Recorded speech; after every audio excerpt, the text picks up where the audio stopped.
Hello बच्चों, आप सभी का स्वागत है आपके अपने YouTube channel success will be yours में।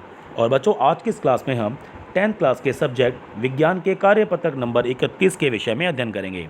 और इस कार्यपत्रक का टॉपिक है प्रकाश, परावर्तन और अपवर्तन। तो आइए बच्चों, शुरू करते हैं आज की क्लास। और सबसे पहले जानेंगे गोलीय दर्पण के आधारभूत संप्रत्यय के विषय में। बच्चों, हम कांच के एक खोखले गोले पर विचार करेंगे। जैसे कांच का एक खोखला गोला कुछ इस प्रकार का होगा, राइट। यदि हम खोखले गोले से एक टुकड़ा काट लें तो हमें एक घुमावदार टुकड़ा मिलेगा। जैसे एक कांच के गोले से यदि एक छोटा सा कांच का टुकड़ा काट लिया जाए या तोड़ लिया जाए तो ये छोटा सा जो गोलीय टुकड़ा होगा, हम इस गोलीय टुकड़े से गोलीय दर्पण बना सकते हैं, जैसा कि आपको यहाँ बताया गया। बच्चों, ऐसे दर्पण जिनका परावर्तक पृष्ठ गोलाकार होता है गोलीय दर्पण कहलाते हैं।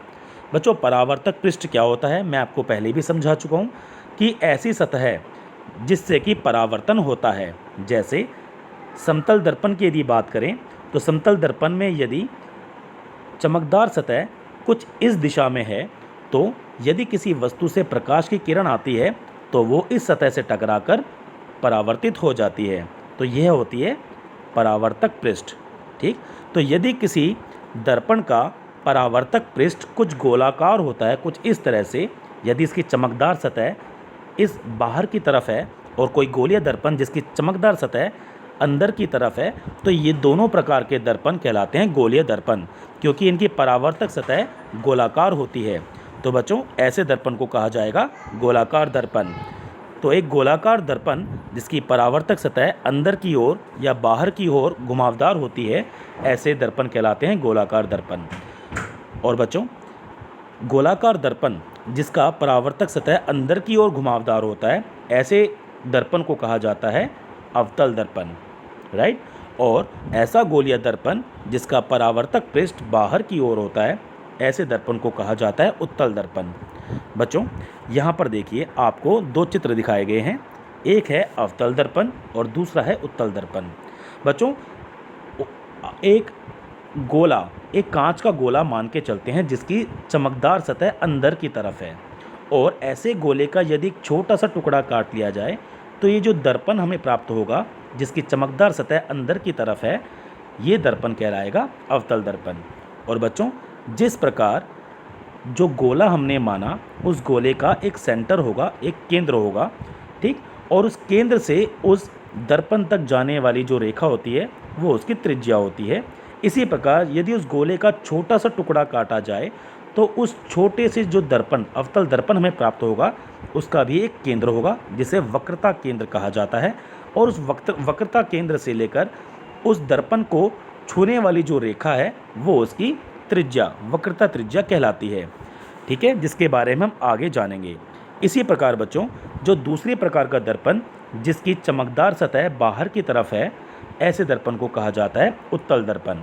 और जैसे अवतल दर्पण का हमने सेंटर ऑफ कर्वेचर अर्थात वक्रता केंद्र और वक्रता त्रिज्या देखी, इसी प्रकार ये जो उत्तल दर्पण होता है इसका भी एक वक्रता केंद्र और वक्रता त्रिज्या होती है, राइट। तो बच्चों, यहाँ पर आपको वक्रता केंद्र और वक्रता त्रिज्या के बारे में विस्तार से समझाया गया है। ध्यान से देखिए आप बच्चों, वक्रता केंद्र क्या होता है? गोलीय दर्पण का परावर्तक पृष्ठ गोले का एक भाग होता है। इस गोले का एक केंद्र भी होता है। जैसे अभी मैंने आपको बताया कि यदि कोई कांच का गोला कुछ इस प्रकार है और उसकी चमकदार सतह अंदर की तरफ है तो उसका एक केंद्र होता है उस गोले का, जिसे सी, हम सी से रिप्रेजेंट करते हैं। और यदि उस गोलीय दर्पण का छोटा सा टुकड़ा यहाँ तोड़ लिया जाए उस गोले का, तो जो छोटा सा ये टुकड़ा, कांच का टुकड़ा हमें मिलेगा, ये होगा गोलीय दर्पण। और इस गोलीय दर्पण का भी जो केंद्र है वो सेम वही होगा जो उस गोले का था। तो इस सी को बोलेंगे हम वक्रता केंद्र। तो इस गोले का एक केंद्र है सी, और इसी बिंदु को गोलीय दर्पण का वक्रता केंद्र भी कहा जाता है, और इसे हम सी से निरूपित करते हैं। तो ये जो सी पॉइंट होता है ये होता है उस गोलीय दर्पण का वक्रता केंद्र। इसी प्रकार बच्चों, आप देखोगे कि जो गोला है उसकी एक त्रिज्या भी होती है। जैसे ये कांच का गोला तो इसके सेंटर से लेके इस दर्पण को छूने वाली जो रेखा, जो दूरी है, वो त्रिज्या होती है। इसी प्रकार जो कांच का छोटा सा टुकड़ा काटा गया और जो दर्पण हमें मिला अवतल दर्पण, तो उसकी भी वक्रता त्रिज्या वही होगी जो कि उस गोले की थी। तो गोले की त्रिज्या, जिसे गोलीय दर्पण का परावर्तक पृष्ठ बनता है, दर्पण की वक्रता त्रिज्या कहलाती है, जो कि सी से लेकर इस पी पॉइंट तक होती है, सी से लेकर पोल पॉइंट तक। ठीक है, तो ये दूरी कहलाती है वक्रता त्रिज्या और इसे आर अक्षर से डिनोट किया जाता है, स्मॉल आर से इसको निरूपित किया जाता है। राइट, अब आगे चलिए बच्चों, अगला पॉइंट है मुख्य अक्ष। मुख्य अक्ष होता है बच्चों एक ऐसी रेखा जो कि वक्रता केंद्र और उसके पोल अर्थात ध्रुव से जो रेखा जा रही होती है किसी दर्पण के, जैसे ये दर्पण है, इस दर्पण का जो ध्रुव है वो पी पॉइंट है, पी, और जो सी पॉइंट है वक्रता केंद्र, तो जो रेखा इस पी और सी पॉइंट से जा रही होती है वो होती है मुख्य अक्ष। तो गोलीय दर्पण के ध्रुव तथा वक्रता केंद्र से गुजरने वाली रेखा, उसको कहा जाता है मुख्य अक्ष। राइट, तो बच्चों बहुत आसान था ये कंसेप्ट और मैं आशा करता हूँ आपको ये अच्छे समझ में आ गया होगा। अब हम बात करेंगे अभ्यास प्रश्नों की बच्चों। प्रश्न नंबर 1 देखिए, सही विकल्प हमें चुनना है। प्रश्न नंबर 1, ऐसे दर्पण जिनकी परावर्तक सतह घुमावदार होती है क्या कहलाते हैं? गोलीय दर्पण। क्वेश्चन नंबर 2, गोलीय दर्पण गोले का एक भाग है और गोले का एक केंद्र होता है जिसे दर्पण का क्या कहा जाता है बच्चों? वक्रता केंद्र। राइट, तो गोलीय दर्पण का जो केंद्र है वो होता है वक्रता केंद्र। क्वेश्चन नंबर 3 देखिए बच्चों, अगला, गोलीय दर्पण के ध्रुव और वक्रता केंद्र से गुजरने वाली सीधी रेखा क्या कहलाती है? मुख्य अक्ष। राइट, अगला क्वेश्चन देखिए, चित्र में दिया गया दर्पण कौन सा है? देखिए बच्चों, इस चित्र में जो ये दर्पण दिया गया, इसकी चमकदार सतह अंदर की तरफ है, तो बच्चों ये कौन सा दर्पण है? ये है अवतल दर्पण। राइट, तो बच्चों बहुत आसान क्वेश्चंस हैं और मैं आशा करता हूँ ये क्वेश्चंस आपको, ये प्रश्न आपको समझ में आ भी रहे होंगे। प्रश्न नंबर 2 देखिए बच्चों, प्रश्न नंबर 2 में आपको बताया गया निम्नलिखित कथनों के लिए सही या गलत लिखना है। जो कथन हमें यहाँ पर दिए गए हैं उनमें से कौन सही है और कौन गलत, हमें यहाँ पर पहचान करनी है। पहला देखिए, ऐसे दर्पण जिनका परावर्तक पृष्ठ गोलाकार होता है गोलीय दर्पण कहलाते हैं। बिल्कुल सही। क्वेश्चन नंबर 2 देखिए, गोलीय दर्पण के ध्रुव और वक्रता केंद्र से गुजरने वाली सीधी रेखा को मुख्य अक्ष कहते हैं।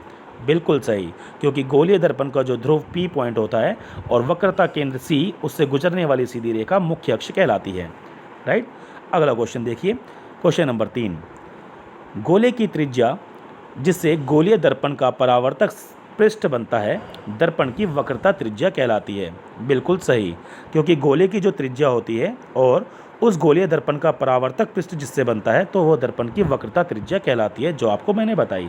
प्रश्न नंबर 4 देखिए, समतल दर्पण गोलीय दर्पण का उदाहरण है? नहीं, समतल दर्पण बिल्कुल सीधा दर्पण होता है, जबकि गोलीय दर्पण कौन से होते हैं? जिनकी परावर्तक पृष्ठ कुछ इस प्रकार गोलीय होती है। प्रश्न नंबर 5 देखिए, उत्तल दर्पण गोलीय दर्पण नहीं है। गलत बच्चों, अवतल दर्पण और उत्तल दर्पण दोनों ही गोलीय दर्पण का उदाहरण होते हैं। तो बच्चों ये 5वां कथन गलत है। तो बच्चों ये एक्सरसाइज, ये अभ्यास प्रश्न यहाँ पर समाप्त होता है और मैं आशा करता हूँ कि ये एक्सरसाइज आपको बहुत अच्छे समझ में आ गई होगी और ये कंटेंट जो आज हमने कवर किया ये भी आपको बहुत अच्छे समझ में आ गया होगा। So thank you so much मेरे बच्चों, जो आपने अपना कीमती और वैल्यूबल वक्त दिया इस वीडियो को देखने में और इस कंटेंट को समझने में। So thank you so much मेरे बच्चों।